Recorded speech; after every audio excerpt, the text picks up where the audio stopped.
إذن أعزائي المستمعين على راديو إفريقيا 95.3 FM، قرأت على حضراتكم هذه الأخبار باللغة العربية.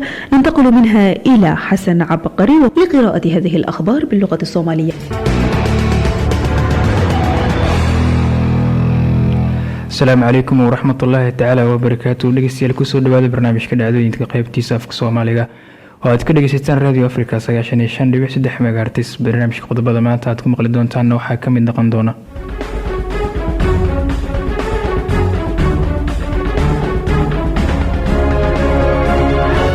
madaxweyne Farmaajo oo soo dhaweeyay warbixinta hay'adda IMF. wasiirka waxbarashada xukuumadda federaalka Soomaaliya kulan sagootin ah u sameeyay wafdi ka socday jaamacadda Afrika ee dalka Suudaan.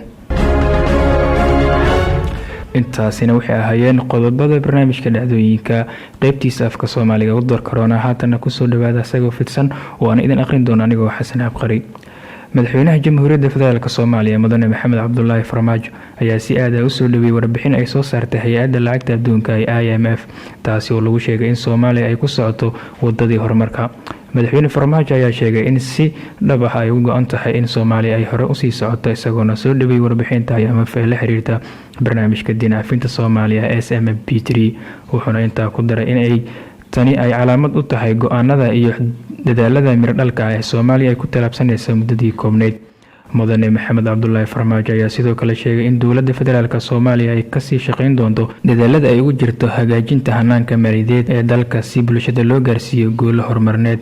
warbixinta ay soo saartay hay'adda lacagta adduunka IMF oo lagu daabacay bogga rasmiga ah ayay ku sheegtay in Soomaaliya iyo hay'adda ay si wadajir ah u gaareen heshiisyo looga gudbayo dib u eegista koowaad ee wejiga saddexaad ee kooxda la socodka barnaamijka dinafinta Soomaaliya. isla markaana waxay soo bogaadisay dowladda Soomaaliya ay ku guuleysatay kobac dhaqaale, hanaan maamul wanaag iyo isla xisaabtan.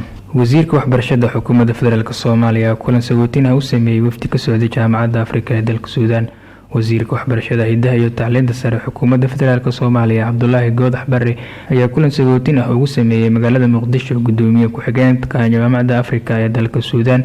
kulankaas sagootinta loo sameeyay gudoomiye ku-xigeenka jaamacadda Afrika ee dalka Suudaan ayaa waxaa goobjoog ka ah xildhibaan ka tirsan xukuumadda federaalka Soomaaliya, gudoomiyaha jaamacadda ummadda Maxamed Axmed Jimcaale, gudoomiyaha jaamacadda Muqdisho iyo gudoomiyaha jaamacadda Siimad iyo marti sharaf kale oo lagu casuumay.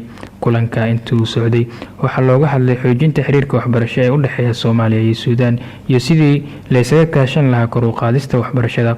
wasiirka waxbarashada xukuumadda federaalka Cabdullaahi Goodax Barre ayaa dowladda Suudaan uga mahadceliyay sida markasta ay u garab taagan tahay shacabka iyo dowladda Soomaaliyeed. intaas ayaan ku soo dhagabeynayaa barnaamijkii dhacdooyinka qaybtiisa afka Soomaaliga oo idin soo jeedinaya anigoo Xasan Yuusuf Abqari. intaan kulmayna barnaamijkan oo kale waxaan kaga tagayaa. assalaamu calaykum waraxmatullaahi wabarakaatu. شكرا لزميل حسن عبقري